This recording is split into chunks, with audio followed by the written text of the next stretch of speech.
ಈಗಲೇ ಬೆಳಗ್ಗೆ ಅವರು ಬಂದಿದ್ದರು. ನಾನು ಎನ್ಕ್ವೈರಿ ಕೂಡ ಮಾಡಿಸಿದ್ದೀನಿ. ADC ಅವರು ಕೂಡ ಡಿಪಾರ್ಟ್ಮೆಂಟಲ್ಲಿ ಮಾತಾಡಿದ್ದಾರೆ. ಆ ಲೆಟರ್ ಬಂದಿತ್ತು ಬಂದಿಲ್ಲ ಅಂತ. ಆ ಲೆಟರ್ ಬಂದಿದೆ ಅಂತ ಇದೆ. ಮತ್ತು ಇದು ಇವೆಲ್ಲ ಡಿಸ್ಪೋಸ್ ಮಾಡೋಕ್ಕಿಂತ ಮುಂಚೆ ಪ್ರೊಸೀಜರ್ ಎಲ್ಲ ಫಾಲೋ ಆಗಬೇಕು ಅಂತ ಅಧಿಕಾರಿಗಳಿಗೂ ಸೂಚನೆ ಕೂಡ ನೀಡಿದ್ದೇನೆ ಇಲ್ಲಿ ಬ್ರಿಮ್ಸ್ದು. ಮತ್ತು ಯಾವುದೋ ಒಂದು ಲೋಪದೋಷ ಕಂಡಿಗೆ ಬಂದರೆ ಅದು ಅವರ ಮೇಲೆ ನಾವು ಆ್ಯಕ್ಷನ್ ಕೂಡ ಖಂಡಿತ ತಗೊಳ್ತೀವಿ.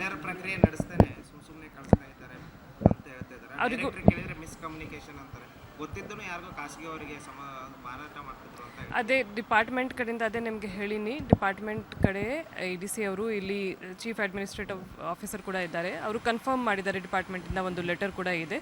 ಮತ್ತು ಅವೆಲ್ಲ ಪ್ರೊಸೆಸ್ ಫಾಲೋ ಮಾಡಿನೇ ಮಾಡಬೇಕು. ಈ ಥರದ್ದು ಈಗಾಗಲೇ ಯಾರೊಬ್ಬ ತಪ್ಪು ಮಾಡಿದರೆ ಅವ್ರ ಮೇಲೆ ಆ್ಯಕ್ಷನ್ ನಾವು ತಗೊಳ್ತೀವಿ ಗೊತ್ತಿತ್ತಂತೆ ಮೇಡಮ್, ಇಲ್ಲಿ ಅಧಿಕಾರಿಗಳಿಗೆ DS ಅವರಿಗೆ ಎಲ್ಲರಿಗೂ ಗೊತ್ತಿತ್ತು, ಆ್ಯಕ್ಷನ್ ತಗೊಳ್ತೀವಿ ಏನು ತಪ್ಪಾಗಿದ್ರೆ. ನಾನು ಅದೇ ನಿಮಗೆ ಡಿಟೇಲ್ ಆಗಿ ಹೇಳೀನಿ. ಯಾರೊಬ್ಬ ಚೆಕ್ ಮಾಡಕ್ಕೆ ಅಂತಿದ್ದಾರೆ ಮೇಡಮ್. ಡೈರೆಕ್ಟ್ 3-4 ಗಾಡಿ ಹೋಗುತ್ತೆ, ವಾಪಸ್ ಒಂದು ಗಾಡಿಯಲ್ಲಿ ಇರೋದನ್ನೆಲ್ಲ ತಂದು ಇಡ್ತಾರೆ. ಮಿಕ್ಕಿದ್ದನ್ನ ಅಂದ್ರೆ ವೇಟ್ ಚೆಕ್ ಮಾಡಿ ಅಲ್ಲೇ ನಿಮಗೆ ಈಗಾಗಲೇ ಹೇಳೀನಿ. ಎನ್ಕ್ವೈರಿ ಮಾಡಿಸ್ತೀವಿ. ಡಿಪಾರ್ಟ್ಮೆಂಟಿಂದ ಲೆಟರ್ ಬಂದಿದೆ, ಕನ್ಫರ್ಮ್ ಆಗಿದೆ. ಏನೋ ತಪ್ಪಾಗುತ್ತೆ ಅಂತ ADC ಅವರು ಚೀಫ್ ಅಡ್ಮಿನಿಸ್ಟ್ರೇಟಿವ್ ಆಫೀಸರ್ ಎನ್ಕ್ವೈರಿ ಕೂಡ ಮಾಡಿಸ್ತಾರೆ. ಏನೋ ಒಂದು ಲೋಪದೋಷ ಕಂಡಕ್ಕೆ ಬರ್ತಿದ್ರೆ we will definitely take action.